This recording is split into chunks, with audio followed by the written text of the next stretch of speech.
ಎಲ್ರಿಗೂ ನಮಸ್ತೆ. Welcome to the channel Codec. So ಇದು ಪೈಥಾನ್ ಕೋರ್ಸ್ ಫಾರ್ ಬಿಗಿನರ್ಸ್ ಕನ್ನಡದಲ್ಲಿ. ಸೊ ಯಾರ್ಯಾರು ಇವಾಗ ತಾನೇ ಕಾಲೇಜಿಗೆ ಜಾಯ್ನ್ ಆಗಿದ್ದೀರಾ, ಇಂಜಿನಿಯರಿಂಗ್ ಕಾಲೇಜ್ಗೆ CSE ಯಾರು ತೊಗೊಂಡಿದ್ದೀರಾ ಅಥವಾ ಯಾರು ತೊಗೋಬೇಕು ಅಂತ ಅನ್ಕೋತಾ ಇದ್ದೀರಾ, CSE ಬ್ಯಾಕ್ಗ್ರೌಂಡಲ್ಲಿ ಆಗಿರ್ಬೋದು ಅಥವಾ ನೀವು ಎಲೆಕ್ಟ್ರಾನಿಕ್ಸ್ ಬ್ಯಾಕ್ಗ್ರೌಂಡಲ್ಲಿ ಇದ್ಕೊಂಡು ಪೈಥಾನ್ ಕಲಿತೀನಿ ಅಂತ ಅನ್ಕೊಂಡಿರೋರು, ಯಾರ್ಯಾರು ಪೈಥಾನ್ ಇವಾಗ ಬಿಗಿನರ್ ಲೆವೆಲಲ್ಲಿ ಇದ್ದೀನಿ, ಇವಾಗ ಸ್ಟಾರ್ಟ್ ಮಾಡ್ತಾ ಇದ್ದೀನಿ ಅಂತ ಅನ್ಕೊಂಡಿದ್ದೀರೋ ಅವ್ರಿಗೆ ಈ ವಿಡಿಯೋ. ಸೊ ಇವಾಗಿಂದ ಸೀರೀಸ್ ಬರ್ತಾ ಹೋಗುತ್ತೆ ಪೈಥಾನ್ ಮೇಲೆ. ಈ ಸೀರೀಸಲ್ಲಿ ನಾವು ಪೈಥಾನ್ ಫ್ರಮ್ ಸ್ಕ್ರ್ಯಾಚ್ ಕಲಿತೀವಿ. ಅಂತಂದರೆ ನಮಗೆ ಪೈಥಾನ್ ನಾಲೆಡ್ಜೇ ಇಲ್ಲ, ಅಂದರೆ ಕೋಡಿಂಗ್ ನಾಲೆಡ್ಜೇ ಇಲ್ಲ. ನಾನು ಬಯಾಲಜಿ ಬ್ಯಾಕ್ಗ್ರೌಂಡಿಂದ ಬಂದಿದ್ದೀನಿ, ಎಲೆಕ್ಟ್ರಾನಿಕ್ಸ್ ಬ್ಯಾಕ್ಗ್ರೌಂಡಿಂದ ಬಂದಿದ್ದೀನಿ, ನನ್ನ ಕಂಪ್ಯೂಟರ್ಸ್ ಬಗ್ಗೆ ಏನೂ ಗೊತ್ತಿಲ್ಲ ಅಂತಂದರೆ ಅವ್ರಿಗೂ ಯೂಸ್ಫುಲ್ ಆಗುತ್ತೆ ಈ ಒಂದು ಲೆಕ್ಚರು. ಸೊ ಇದು ಸೀರೀಸಲ್ಲಿ ಇರುತ್ತೆ. So this is the part 1, ಅಂದರೆ first episode of the Python series. So ಇಲ್ಲಿ ಬೇಸಿಕ್ ಕಲಿತೀವಿ ನಾವು. ಇವಾಗ ಬೇಸಿಕ್ಕಿಂದ ನಾವು ಸ್ಟಾರ್ಟ್ ಮಾಡಿ till you create your own programming. I mean like ನೀವೊಂದು ಪ್ರೋಗ್ರಾಮ್ ಇಂಡಿವಿಜುವಲ್ ಆಗಿ ಮಾಡೋ ತನಕ ನಾನು ಈ ಒಂದು ಸೀರೀಸಲ್ಲಿ ನಿಮ್ಮನ್ನೆಲ್ಲರೂ ಟ್ರೈನ್ ಮಾಡ್ತೀನಿ. ಸೊ ಇವಾಗ ಸ್ಟಾರ್ಟ್ ಮಾಡೋದಾದರೆ, ಸೊ ಇಲ್ಲಿ ನಾವು ಏನೇನು ಕಲಿತೀವಿ ಈ ಒಂದು ಪರ್ಟಿಕ್ಯುಲರ್ ಎಪಿಸೋಡಲ್ಲಿ ಏನೇನು ಕಲಿತೀವಿ ಅಂದರೆ block diagram of computer, memory hierarchy, principle of abstraction, language hierarchy ಮತ್ತು high level language compiler and interpreter, ಇದ್ರ ಬಗ್ಗೆ ಕಲಿತೀವಿ. ಸೊ ಏನಿದು ಬ್ಲಾಕ್ ಡಯಾಗ್ರಾಮ್ ಆಫ್ ಕಂಪ್ಯೂಟರ್?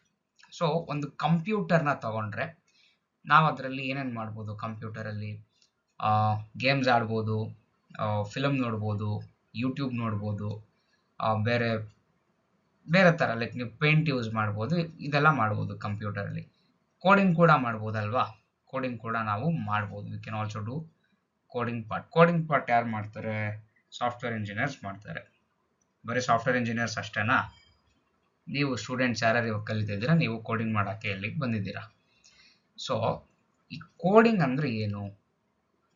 ಒಂದು ಡಾಟಾ ಇನ್ಪುಟ್ ಕೊಡ್ತೀವಿ. ಇಲ್ಲಿ ನೋಡಿದ್ರೆ ಒಂದು ಡಾಟಾ ಇನ್ಪುಟ್ ಕೊಡ್ತೀವಿ.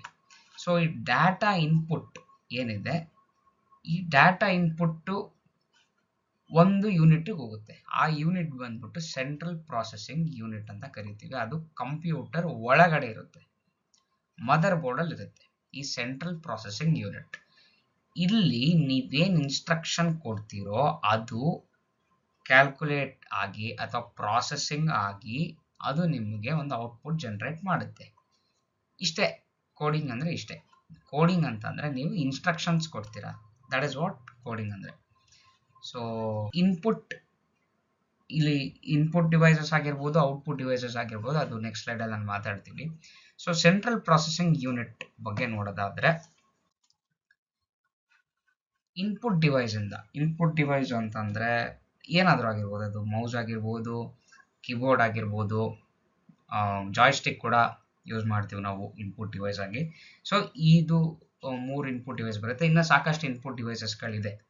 ಸೊ ಈ ಇನ್ಪುಟ್ ಡಿವೈಸಿಂದ ಯೂಸರು ಇನ್ಫಾರ್ಮೇಷನ್ನ ಸೆಂಟ್ರಲ್ ಪ್ರಾಸೆಸಿಂಗ್ ಯೂನಿಟ್ಗೆ ಪಾಸ್ ಮಾಡ್ತಾರೆ. ಸೊ ಸೆಂಟ್ರಲ್ ಪ್ರಾಸೆಸಿಂಗ್ ಯೂನಿಟ್ಗೆ ಇನ್ಫಾರ್ಮೇಷನ್ ಪಾಸ್ ಆದಮೇಲೆ ಏನಾಗುತ್ತೆ ಅಂತಂದರೆ ಅಲ್ಲಿ ALU ಅಂದರೆ ಅರ್ಥಮೆಟಿಕ್ ಲಾಜಿಕಲ್ ಯೂನಿಟ್ ಅಂತ ಕರಿತೀವಿ. ಈ ಅರ್ಥಮೆಟಿಕ್ ಲಾಜಿಕಲ್ ಯೂನಿಟ್ಟು ಅದನ್ನು ಪ್ರಾಸೆಸ್ ಮಾಡುತ್ತೆ. ಯಾವುದೇ ಥರ ಲಾಜಿಕಲ್ ಆಪ್ರೇಷನ್ಸ್ ಆಗಿರ್ಬೋದು ಅಥವಾ ಯಾವುದೇ ಥರ ಅರ್ಥಮೆಟಿಕ್ ಆಪ್ರೇಷನ್ಸ್ ಆಗಿರ್ಬೋದು, ಮ್ಯಾಥಮೆಟಿಕಲ್ ಆಪ್ರೇಷನ್ಸ್ ಆಗಿರ್ಬೋದು, ಯಾವುದೇ ಥರ ಆಪ್ರೇಷನ್ಸ್ ಇದ್ರೂ ಈ ALU ಯೂನಿಟ್ ಏನಿದೆ ಇದು ಮಾಡುತ್ತೆ. ಲೈಕ್ XOR ಆಗಿರ್ಬೋದು ಅಥವಾ ಆರ್ ಗೇಟು, ಆ್ಯಂಡ್ ಗೇಟು, ಇವೆಲ್ಲ ನೋಡಿ ಲಾಜಿಕಲ್ ಆಪ್ರೇಷನ್ಸ್. ಈ ಲಾಜಿಕಲ್ ಆಪ್ರೇಷನ್ಸ್ನ ಪರ್ಫಾರ್ಮ್ ಮಾಡುತ್ತೆ ಯಾವುದು? ALU. ಈ ALU ಇದು ಪರ್ಫಾರ್ಮ್ ಮಾಡಾದ್ಮೇಲೆ ಅದು ಔಟ್ಪುಟ್ಟಿಗೆ ಹೋಗುತ್ತೆ. ಸೊ ಇದು ಒಂದು ಭಾಗ. ಕಂಟ್ರೋಲ್ ಯೂನಿಟ್ ಏನು ಮಾಡುತ್ತೆ ಅಂತಂದರೆ ಈ ಒಂದು ಏನು ವಿಷಯಗಳು ನಡೀತಾ ಇದೆ, ಯಾವುದು ಅರ್ಥಮೆಟಿಕ್ ಲಾಜಿಕ್ ಯೂನಿಟಲ್ಲಿ ALUನಲ್ಲಿ ಏನೇನು ವಿಚಾರ ನಡೀತಾ ಇದೆ, ಇದನ್ನು ಈ ಕಂಟ್ರೋಲ್ ಯೂನಿಟ್ ಕಂಟ್ರೋಲ್ ಮಾಡುತ್ತೆ, ಫೆಸಿಲಿಟೇಟ್ ಮಾಡುತ್ತೆ. ಅಂದರೆ it handles the ALU operations, be it logical operations or arithmetic operations, whatever it is. Registers ಅಂದರೆ ಏನು? ರಿಜಿಸ್ಟರ್ಸ್ ಬಗ್ಗೆ ನಾನು ಆಮೇಲೆ ನೆಕ್ಸ್ಟ್ ಸ್ಲೈಡಲ್ಲಿ ಮಾತಾಡ್ತೀನಿ. Registers is nothing but it stores small pieces of information which arithmetic and logical operations are performing. Small pieces of information. So ಇದು output ಡಿವೈಸಸ್ಗೂ ಹೋಗುತ್ತೆ, ಜೊತೆಗೆ memory unit ಅಲ್ಲಿ ಕೂಡ ಸ್ಟೋರ್ ಆಗುತ್ತೆ. ಯಾವುದು ನೀವೊಂದು ಇನ್ಫಾರ್ಮೇಷನ್ ಪಾಸ್ ಮಾಡ್ತೀರಾ, ಈ ಪಾಸ್ ಮಾಡಿದ ಇನ್ಫಾರ್ಮೇಷನ್ ಅರ್ಥಮೆಟಿಕ್ ಲಾಜಿಕಲ್ ಯೂನಿಟ್ಗೆ ಹೋಗಿ ಪ್ರಾಸೆಸ್ ಆಗುತ್ತೆ, ಅದು ಔಟ್ಪುಟ್ ಡಿವೈಸ್ಗೂ ಹೋಗುತ್ತೆ, ಪ್ಲಸ್ ಮೆಮೊರಿ ಯೂನಿಟ್ಗೂ ಬರುತ್ತೆ. ಸೊ ಮೆಮೊರಿ ಯೂನಿಟ್ ಅಂತಂದರೆ ನೀವೇನು ಮಾಡಿರ್ತೀರೋ ಅಥವಾ ಏನು ಪ್ರಾಸೆಸಿಂಗ್ ಮಾಡಿರ್ತೀರೋ ಅದು ಒಂದು ಮೆಮೊರಿನಲ್ಲಿ ಸ್ಟೋರ್ ಆಗಿರುತ್ತೆ. ನಿಮಗೆ ಬೇಕಲ್ವ, ಇವಾಗ ನೀವು ಒಂದು ಮ್ಯಾಥ್ ಕ್ಲಾಸಲ್ಲಿ ಇದ್ದೀರಾ, ಕುತ್ಕೊಂಡಿದ್ದೀರಾ, ಲೆಕ್ಕ ಬರಿತಾ ಇದ್ದೀರಾ ಅಂತಂದರೆ ನೀವು ಒಂದು ನೋಟ್ಬುಕ್ಕಲ್ಲಿ ಬರೀತೀರಾ, ಒಂದು ನೋಟ್ಬುಕ್ನ ಹ್ಯಾಂಡಲ್ ಮಾಡ್ತೀರಾ. ಸೊ ನೀವು ನೆಕ್ಸ್ಟ್ ಡೇ ಲೆಕ್ಚರ್ಗೆ ಹೋದಾಗ್ಲೂ ಹಿಂದಿನ ದಿನ ಬರೆದಿದ್ದು ಒಂದು ಸ್ಟೋರ್ ಆಗಿರುತ್ತೆ. It is a memory. In same type ಕಂಪ್ಯೂಟರಲ್ಲಿ ಕೂಡ ಮೆಮೊರಿ ಇದೆ. ಸೊ ಆ ಮೆಮೊರಿ 2 ಟೈಪ್ಸ್ ಬರುತ್ತೆ. ಅದು ಯಾವುದು 2 ಟೈಪ್ಸ್ ಮೆಮೊರಿ ಅಂತ ನೋಡೋಣ. ಅದಕ್ಕಿಂತ ಮುಂಚೆ input and output devices. So input devices are important because they allow user to enter commands and data. For example, keyboard ಆಗಿರ್ಬೋದು, ಮೌಸ್ ಆಗಿರ್ಬೋದು, ಸ್ಕ್ಯಾನರ್ಸ್ ಆಗಿರ್ಬೋದು, ಆ್ಯಂಡ್ ಆಲ್ಸೋ ಜಾಯ್ಸ್ಟಿಕ್ ಕೂಡ ಯೂಸ್ ಮಾಡ್ತೀವಿ ಗೇಮ್ಸಲ್ಲಿ. ಮೇ ಬಿ ಪಬ್ಜಿ ಆಡೋರು ಆಗಿರ್ಬೋದು ಅಥವಾ ಬೇರೆ ಥರ PS5 ಗೇಮ್ಸ್ ಯಾರು ಆಡ್ತೀರೋ ಅದೆಲ್ಲ ಜಾಯ್ಸ್ಟಿಕ್ ಕೂಡ ಯೂಸ್ ಮಾಡ್ತೀವಿ. ಔಟ್ಪುಟ್ ಡಿವೈಸಸ್ಗೆ ಬಂದರೆ hardware components of computer system that are use to show send data from the PC to the user or any other device. ಅಂದರೆ ಏನೇ ಔಟ್ಪುಟ್ ಬಂದರೆ, ಲೈಕ್ ಸೆಂಟ್ರಲ್ ಪ್ರೊಸೆಸಿಂಗ್ ಯೂನಿಟಿಂದ ಏನು ಔಟ್ಪುಟ್ ಬರುತ್ತೆ ಅದು ನಿಮ್ಗೆ ಶೋಕೇಸ್ ಆಗಬೇಕು. ಅಂದರೆ ಯೂಸರ್ಗೆ ಅದು ಗೊತ್ತಾಗಬೇಕು ಔಟ್ಪುಟ್ ಏನು ಬಂದಿದೆ ಅಂತ. ಸೊ ಅದು ಮಾನಿಟರ್ ಆಗಿರ್ಬೋದು, ಪ್ರೊಜೆಕ್ಟರ್ ಕೂಡ. ಇವಾಗ ಸಿನಿಮಾ ನೀವೇನು ಶೂಟ್ ಮಾಡಿರ್ತೀರೋ ಮೂವಿನ, ಆ ಮೂವಿ ಒಂದು ಪ್ರೊಜೆಕ್ಟ್ರಿಂದ ಒಂದು ಸ್ಕ್ರೀನ್ ಮೇಲೆ ಶೋಕೇಸ್ ಆಗ್ತಿದೆ ಅಂತಂದರೆ projector is also output device. And printer also. ಪ್ರಿಂಟರ್ನ ನೀವು ಒಂದು ಕಂಪ್ಯೂಟರ್ ಸಾಫ್ಟ್ವೇರ್, ನೀವು ಒಂದು ಕಂಪ್ಯೂಟರಿಂದ ಒಂದು ಪ್ರಿಂಟ್ ತೆಗಿತಾ ಇದ್ದೀರಾ ಅಂತಂದರೆ printer is also output device, because ನಿಮ್ಗೆ ಒಂದು ಹಾರ್ಡ್ ಕಾಪಿ ಬರ್ತದೆ ಪ್ರಿಂಟರಿಂದ. ಸೊ ಇದ್ರ ಜೊತೆಗೆ ಫ್ಯಾಕ್ಸ್ ಮಷೀನ್ ಆಗಿರ್ಬೋದು, ಸಾಕಷ್ಟು ಥರ ಔಟ್ಪುಟ್ ಡಿವೈಸಸ್ ಇದೆ. And so next memory. ನಾನು ಈ ಹಿಂದೆ ಮೆಮೊರಿ ಬಗ್ಗೆ ಮಾತಾಡ್ತಾ ಇದ್ದೆ. ನಮಗೆ ಇಲ್ಲಿ 2 ಟೈಪ್ಸ್ ಆಫ್ ಮೆಮೊರಿ ಇದೆ. ಒಂದು ಪ್ರೈಮರಿ ಮೆಮೊರಿ, ಇನ್ನೊಂದು secondary memory. Primary memory is also called as volatile memory. ಏನಿದು ವಾಲಟೈಲ್ ಮೆಮೊರಿ? ವಾಲಟೈಲ್ ಲಿಕ್ವಿಡ್ ಅಂತ ಕೇಳಿರ್ತೀವಿ ನಾವು. ಈ ಹಿಂದೆ ಯಾರೋ ಸೈನ್ಸ್ ಬ್ಯಾಕ್ಗ್ರೌಂಡಿಂದ ಬಂದಿದ್ರೆ ಅಥವಾ ಕೆಮಿಸ್ಟ್ರಿ ಓದಿದ್ರೆ ವಾಲಟೈಲ್ ಅಂತ ಕೇಳಿರ್ತೀವಿ.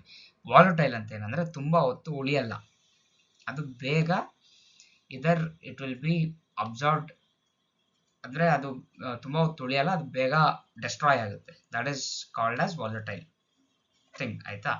ಸೊ ಇವಾಗ ಪ್ರೈಮರಿ ಮೆಮೊರಿ ಬರೋದಾದರೆ ಪ್ರೈಮರಿ ಮೆಮೊರಿ ಇಸ್ ವಾಲಟೈಲ್. ಓಕೆನಾ? Primary memory is volatile. ಏನು ಈ ವಾಲಟೈಲ್ ಅಂತಂದರೆ, ಸಪೋಸ್ ಎಕ್ಸಾಂಪಲ್ ನೀವು ರ್ಯಾಂಡಮ್ ಆಕ್ಸೆಸ್ ಮೆಮೊರಿ ರ್ಯಾಮ್, ಇವಾಗ ಜಸ್ಟ್ ನೀವು ಮೊಬೈಲಲ್ಲಿ ಒಂದು ಯೂಟ್ಯೂಬ್ ಅಪ್ಲಿಕೇಶನ್ ರನ್ ಮಾಡ್ತಾ ಇರ್ತೀರ. ತಕ್ಷಣ ನಿಮ್ಗೆ ಯಾವುದೋ ಒಂದು ಕಾಲ್ ಬರುತ್ತೆ, ನೀವು ಆ ಕಾಲ್ನ ಆನ್ಸರ್ ಮಾಡಿಬಿಟ್ಟು ಒಂದು 5 ನಿಮಿಷ ನೀವು ಡೈವರ್ಟ್ ಆಗ್ತೀರಾ, ಬೇರೆ ಏನೋ ಕೆಲಸ ಬರುತ್ತೆ, ಫೋನ್ನ ಆಫ್ ಮಾಡಿ ಸೈಡಿಗೆ ಇಡ್ತೀರಾ. ಈಗ ವಾಪಸ್ಸು ನೀವು ಮೊಬೈಲ್ ಎತ್ಕೊಂಡಾಗ ನೀವೇನು ಆ್ಯಪ್ ಯೂಸ್ ಮಾಡ್ತಾ ಇದ್ರೋ ಆ ಆ್ಯಪ್ದು ಇನ್ಫಾರ್ಮೇಷನ್ ನಿಮ್ಮ ರ್ಯಾಮಲ್ಲಿ ಸ್ಟೋರ್ ಆಗಿರುತ್ತೆ. ಅದಕ್ಕೆ ಹೇಳ್ತಾರೆ ರ್ಯಾಮ್ ಜಾಸ್ತಿ ಇಟ್ಕೊಂಬೇಡಿ, ಫೋನ್ ಸ್ಲೋ ಆಗುತ್ತೆ, ರ್ಯಾಮ್ ಕ್ಲಿಯರ್ ಮಾಡಿ ಅಂತ ಹೇಳ್ತಾ ಇರ್ತಾರೆ ನಿಮ್ಮ ಫ್ರೆಂಡ್ಸ್ ಆಗಿರ್ಬೋದು, ಯಾರಾದರೂ ಆಗಿರ್ಬೋದು. ಫೋನ್ ಬಗ್ಗೆ ಜಾಸ್ತಿ ತಿಳ್ಕೊಂಡಿರ್ತಾರೆ, ರ್ಯಾಮಲ್ಲಿ ಸ್ಟೋರೇಜ್ ಆಗಿರುತ್ತೆ. ಸೊ ನೀವಾಗ ಆ ರ್ಯಾಮಿಂದ ನೀವು ಯಾವ ವಿಡಿಯೋ ನೋಡ್ತಾ ಇದ್ರೋ ಅಥವಾ ಯಾವ ಅಪ್ಲಿಕೇಶನ್ ನೋಡ್ತಾ ಇದ್ರೋ ಅದನ್ನು ಇಮಿಡಿಯೇಟ್ ಆಕ್ಸೆಸ್ ಮಾಡ್ಬೋದು. ಇನ್ ಕೇಸ್ ಏನಾನ ಫೋನ್ ತಕ್ಷಣ ನೀವು ಸ್ವಿಚ್ ಆಫ್ ಮಾಡಿದ್ರಿ ಅಂತ ಇಟ್ಕೊಳ್ಳೋಣ, ಕಂಪ್ಲೀಟ್ ಸ್ವಿಚ್ ಆಫ್ ಆಯಿತು ಫೋನ್. ಆ ಫೋನ್ ಒಂದ್ಸತಿ ಸ್ವಿಚ್ ಆಫ್ ಆಗಿ ಆನ್ ಮಾಡಿದ್ಮೇಲೆ ಅಥವಾ ಕಂಪ್ಯೂಟರ್ ನೀವು ಒಂದ್ಸತಿ ಶಟ್ ಡೌನ್ ಮಾಡಿ ಆನ್ ಮಾಡಿದ್ಮೇಲೆ ರ್ಯಾಮಲ್ಲಿ ಏನೇನು ಸ್ಟೋರ್ ಆಗಿರುತ್ತೋ ಆ ಇನ್ಫಾರ್ಮೇಷನ್ ಇರಲ್ಲ, ಕಂಪ್ಲೀಟಾಗಿ ಡಿಲೀಟ್ ಆಗಿರುತ್ತೆ. ಕಂಪ್ಲೀಟಾಗಿ it will get lost. So ಅದಕ್ಕೆ ನಾವು ವಾಲಟೈಲ್ ಅಂತ ಕರಿತೀವಿ. ಸೆಕೆಂಡರಿ ಮೆಮೊರಿ ಏನಂತಂದರೆ it is a final storage. ಅಂದರೆ ನೀವು ಒಂದು ಫೋಟೋ ತಗೊಂಡಿರ್ತೀರ, ಅದನ್ನು ನೀವು ಆಲ್ಬಮಲ್ಲಿ ಲೈಕ್ ಅಥವಾ ನೀವು photo app photo section where you store your photos ಅಲ್ಲಿ ಸ್ಟೋರ್ ಆಗಿರುತ್ತೆ ಅಂತ ಇಟ್ಕೊಳ್ಳೋಣ. ಸೊ ಅದನ್ನು ನೀವು ಫೋನ್ 10 ಸತಿ ಸ್ವಿಚ್ ಆಫ್ ಮಾಡಿ ಇದು ಮಾಡಿದ್ರು ಅಂಟಿಲ್ ಯು ಡಿಲೀಟ್ ಇಟ್, ಅದು ಡಿಲೀಟ್ ಆಗಲ್ಲ. So this is secondary memory. Secondary memory is a permanent storage. So primary memory ಅಂತ ಹೇಳಿದ್ರೆ it is a volatile where just ಒಂದು ಸ್ವಲ್ಪ ಹೊತ್ತು ಮೆಮೊರಿ ಇರುತ್ತೆ. ನೀವು ಎಲ್ಲಿ ಅದನ್ನ ರ್ಯಾಮ್ ಕ್ಲಿಯರ್ ಮಾಡ್ತಿರೋ ಅಥವಾ ಯಾವಾಗ ನಿಮ್ಮದು ಡಿವೈಸ್ ಆಫ್ ಆಗುತ್ತೋ, ಶಟ್ ಡೌನ್ ಆಗುತ್ತೋ ಅಲ್ಲಿವರೆಗ ಈ ಮೆಮೊರಿ ಸ್ಟೋರಲ್ಲಿ ಇರುತ್ತೆ. ಸೆಕೆಂಡರಿ ಮೆಮೊರಿ ಅಂತಂದ್ರೆ it is permanent memory where you can store memory for a longer time. It's not volatile, it is non volatile ಅಂತ ಕರಿತೀವಿ. ಸೊ ಇವಾಗ ಮೆಮೊರಿ ಹೈರಾರ್ಕಿ ಅಂತಂದ್ರೆ you have different type of hierarchy. Like first magnetic tape ಅಂತ ಹೇಳ್ತೀವಿ. Magnetic tape ಅಂದ್ರೆ they use to use it in older times. ಅಂದ್ರೆ like ಒಂದು film shoot ಮಾಡೋದಾಗಿರ್ಬೋದು, ಅಥವಾ ಕಾಂಪ್ಯಾಕ್ಟ್ ಡಿಸ್ಕ್ ಅಂತ ಬರ್ತಿತ್ತು, CD ಅಂತ ಕರಿತಿದ್ವಿ. ಸೊ ಆಮೇಲೆ ರೇಡಿಯೋ ಟೇಪ್ಸ್ ಕೂಡ ಹೌದು. ಸೊ ಇದೆಲ್ಲ ಮ್ಯಾಗ್ನೆಟಿಕ್ ಟೇಪ್ ಈ ಸೆಕ್ಟರ್ ಬರುತ್ತೆ. ಸೊ ನೆಕ್ಸ್ಟ್ ಮೇನ್ ಮೆಮೊರಿಗೆ ಬರ್ತೀವಿ. ಮೇನ್ ಮೆಮೊರಿಯಲ್ಲಿ ನಮಗೆ 2 ಟೈಪ್ಸ್ ಆಫ್ ಮೆಮೊರಿ ನಾವು ನೋಡಿದ್ವಿ ಇವಾಗ, which is one is primary memory and second one is secondary memory. And I have cache memory also. Cache memory, it is nothing but unwanted memory, like duplication of photos agirbodu athwa something which is unwanted is called as cache memory. And I have CPU registers, which we saw here also, just which we saw in the previous slides also. Register anta navu ond kade bandvi. Register is nothing but it is a small informations that can be stored in the logical operational unit, that is called as registers. So the next topic we are speaking about is principle of abstraction. What is this abstraction? Abstraction ಅಂತಂದ್ರೆ ಒಂದು operation ನ ಅಥವಾ ಒಂದು function ಆಗಿರ್ಬೋದು ಅಥವಾ operation ಆಗಿರ್ಬೋದು, ಅದು ನಮಗೆ ಪ್ರೊವೈಡ್ ಮಾಡುತ್ತೆ without providing the background of that particular function or operation. ಅಂತಂದ್ರೆ ಫಾರ್ ಎಕ್ಸಾಂಪಲ್, ನೀವೊಂದು ATM ಹೋಗ್ತೀರಾ ಅನ್ಕೊಳ್ಳೋಣ. ATM ಅಲ್ಲಿ ದುಡ್ಡು ಡ್ರಾ ಮಾಡಬೇಕು. What is your side function ಅಂತಂದ್ರೆ, you will insert the card, ಆಮೇಲೆ ಸೆಟ್ ಆಫ್ ಸ್ಟೆಪ್ಸ್ ಇರುತ್ತೆ. You have to enter your card ಹಾಕಿದ್ಮೇಲೆ ಪಾಸ್ವರ್ಡ್ ಎಂಟರ್ ಮಾಡೋದಾಗಿರ್ಬೋದು, ಆಮೇಲೆ ನೀವು ವಿತ್ಡ್ರಾಲ್ ಆಪ್ಷನ್ ಎಂಟರ್ ಮಾಡೋದಾಗಿರ್ಬೋದು, ಅಮೌಂಟ್ ಹಾಕೋದಾಗಿರ್ಬೋದು, ಇದೆಲ್ಲ ನಿಮ್ಮದು set of functions from user side. ಅದನ್ನ ನೀವು ಹಾಕಾದ್ಮೇಲೆ ಬ್ಯಾಕ್ ಗ್ರೌಂಡ್ ಅಲ್ಲಿ ಇನ್ನೊಂದು ಪ್ರಾಸೆಸ್ ಆಗುತ್ತೆ. ಏನಾಗುತ್ತೆ, ವಿ ಕಾಲ್ ಇಟ್ ಆಸ್ ಅಂದ್ರೆ ರೋಲ್ ಬ್ಯಾಕ್. ಮತ್ತೆ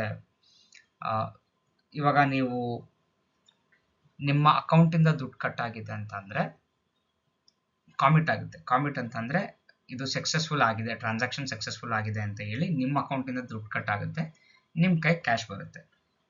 ಇದು ಇನ್ ಕೇಸ್ ಏನಾದರೂ ಫೇಲ್ ಆಯಿತು ಅಂತಂದ್ರೆ ರೋಲ್ ಬ್ಯಾಕ್ ಆಗುತ್ತೆ, ಟ್ರಾನ್ಸಾಕ್ಷನ್ ಫೇಲ್ ಆಗುತ್ತೆ. ಸೊ ಇದೆಲ್ಲ ಬ್ಯಾಕ್ ಗ್ರೌಂಡ್ ಪ್ರಾಸೆಸ್, ಬಟ್ ಅದೆಲ್ಲ ನಿಮಗೆ ಗೊತ್ತಾಗಲ್ಲ. ಬ್ಯಾಕ್ ಗ್ರೌಂಡ್ ಪ್ರಾಸೆಸ್ ಏನಿದೆ ಯಾವುದು ನಿಮಗೆ ಗೊತ್ತಾಗಲ್ಲ. ಇಲ್ಲಿ ಏನು ನಡೀತಾ ಇರುತ್ತೆ, ನೀವು ATMಗೆ ಹೋಗ್ತೀರಾ, ಕಾರ್ಡ್ ಹಾಕ್ತೀರಾ, ಕ್ಯಾಶ್ ತಗೊಂಡ್ಬರ್ತೀರಾ, ಇಷ್ಟೇ ನಿಮ್ಮ ಫಂಕ್ಷನ್ ಏನಿದೆ. ಫ್ರಂಟ್ ಎಂಡ್ ಫಂಕ್ಷನ್ ಅಂತ ಕರಿತೀವಿ. Like it is like front end. ನಿಮಗೆ ಏನು ಗೊತ್ತಾಗ್ತದೆ ಅಷ್ಟೇ ನಿಮಗೆ ಗೊತ್ತಾಗ್ತಾ ಇರೋದು. Back ground process ATM machine ಒಳಗಡೆ ಏನು ನಡೀತದೆ ಅಥವಾ ಹಿಂದೆ ಏನು ನಡೀತದೆ ನಿಮ್ಗೆ ಏನೂ ಗೊತ್ತಾಗಲ್ಲ. This is called principle of abstraction. ಅಂದ್ರೆ abstraction is use to hide the internal functionality of the function from the user. ಒಳಗಡೆ ಏನು ಫಂಕ್ಷನ್ ನಡೀತಾ ಇದೆ ಅದು ಯೂಸರ್ಗೆ ಗೊತ್ತಾಗಲ್ಲ. ಆಚೆ ಏನು ಫಂಕ್ಷನ್ ನಡೀತಾ ಇದೆ, ನೀವೇನು ಕಾರ್ಡ್ ಹಾಕ್ತೀರಾ, ಕ್ಯಾಶ್ ತಗೊಂಡ್ಬರ್ತೀರಾ, ಇದು ಔಟರ್ ಫಂಕ್ಷನ್. ಇದು ಮಾತ್ರ ನಿಮ್ ಕಣ್ಣಿಗೆ ಕಾಣಿಸ್ತಾ ಇರುತ್ತೆ. But internal functions whatever it is background functions, ಅದು ಯೂಸರಿಗೆ ಗೊತ್ತಾಗಲ್ಲ. This is the best example for principle of abstraction. The user only interact with the basic implementation of function, but inner working is hidden. ಒಳಗಡೆ ಏನೇ function ಆದರೂ ATM machine ಆಗಿರ್ಬೋದು ಅಥವಾ coding ಪಾರ್ಟಲ್ಲಿ, ನಾನು general example ತಗೊಂಡೆ ATM ಮಷಿನ್ ಅಂತ, but ಇದು coding ಪಾರ್ಟಿಗೆ ಬಂದರೆ ಒಳಗಡೆ ಏನೇ ನಡೆದ್ರು ಅದು ಲೋ ಲೆವೆಲ್ ಲ್ಯಾಂಗ್ವೇಜಲ್ಲಿ ನಡೀತಾ ಇರುತ್ತೆ. ಹೈ ಲೆವೆಲ್ ಲ್ಯಾಂಗ್ವೇಜ್ಗೆ ನಾವು ಇಂಗ್ಲೀಷ್ ಯೂಸ್ ಮಾಡ್ತೀವಿ, because English is kind of general language. ಅಥವಾ ಎಕ್ಸಾಂಪಲ್ ನಾನು ಪ್ರಿಂಟ್ ಹಲೋ ವರ್ಲ್ಡ್ ಅಂತ ತಗೊಂಡೆ ಅಂತ ಅನ್ಕೊಳ್ಳೋಣ. ಆ ಇಂಗ್ಲೀಷ್ ಬಂದ್ಬಿಟ್ಟು ಹೈ ಲೆವೆಲ್ ಲ್ಯಾಂಗ್ವೇಜ್, ಬಟ್ ಅದು ಲೋ ಲೆವೆಲ್ ಲ್ಯಾಂಗ್ವೇಜಿಗೆ ಕನ್ವರ್ಟ್ ಆಗುತ್ತೆ. ಬೈನರೀಸ್ಗೆ ಲೈಕ್ 0 1 00 1 00 ಈ ಥರ ಒಂದು ಲ್ಯಾಂಗ್ವೇಜಿಗೆ ಕನ್ವರ್ಟ್ ಆಗುತ್ತೆ. This is nothing but low level language. ಅದು ನಮ್ಗೆ ಅರ್ಥ ಆಗಲ್ಲ, ಕಂಪ್ಯೂಟರ್ಗೆ ಅರ್ಥ ಆಗುತ್ತೆ. ಸೊ ಈ ಕಂಪ್ಯೂಟರ್ಗೆ ಅರ್ಥ ಆಗುವಂಥ ಲ್ಯಾಂಗ್ವೇಜು ಅದು ನಮಗೆ ಬೇಡದಿರೋ ವಿಚಾರ. ನಾವು ಕೋಡಿಂಗ್ ಮಾಡೋದು ಇಂಗ್ಲೀಷಲ್ಲಿ ಮಾಡ್ತೀವಿ, ಅಥವಾ ಸೆಟ್ ಆಫ್ ಒಂದು ಆಲ್ಗೋರಿದಮ್ ಯೂಸ್ ಮಾಡ್ಕೊಂಡು ನಾವು ಅದ್ರಲ್ಲಿ ಕೋಡಿಂಗ್ ಮಾಡ್ತೀವಿ. So that is nothing but front ನಾವು ಏನು ನೋಡ್ತಾ ಇದ್ದೀವಿ, that is front function. Front ಅಲ್ಲ, front function. Like whatever we are seeing in the front end. Back end ಅಲ್ಲಿ ಏನೇ ನೋಡಿದ್ರು, conversion of high level language to low level language, ಇದೆಲ್ಲದೂ it is inner functionality and ನಮಗೆ ಗೊತ್ತಾಗಲ್ಲ. So this is nothing but principal of abstraction.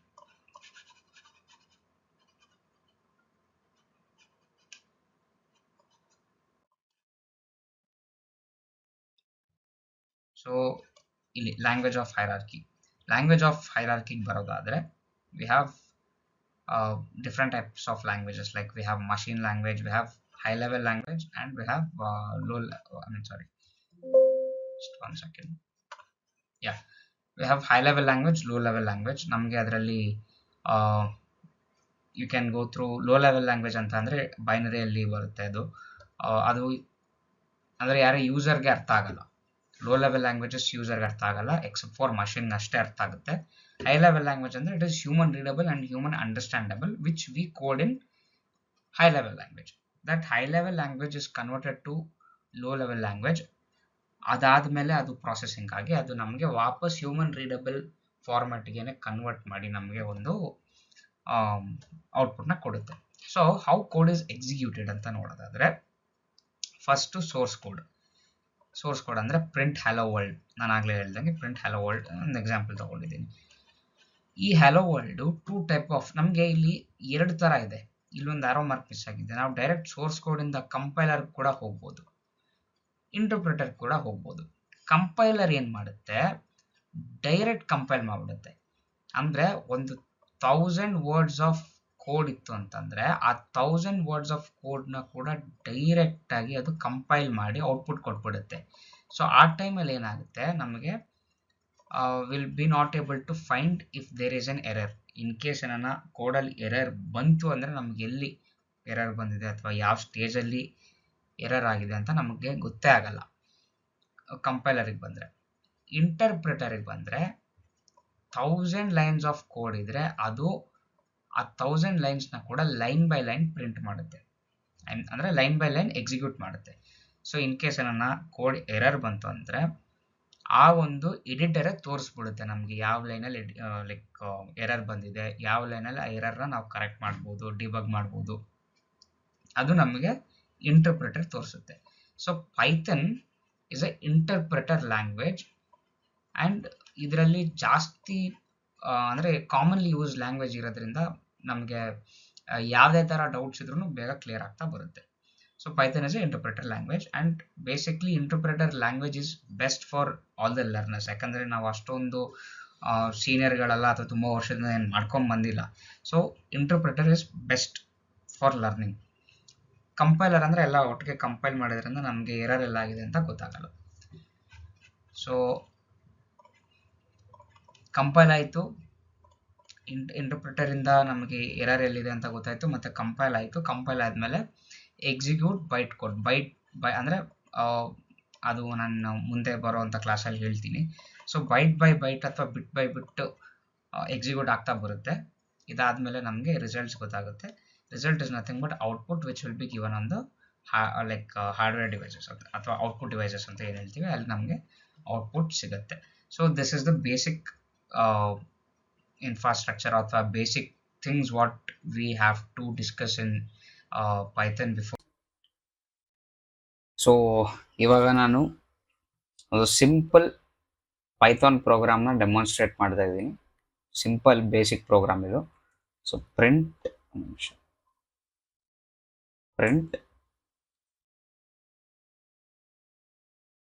ಇದು string ಅಂತ ಕರಿತೀವಿ ನಾವು.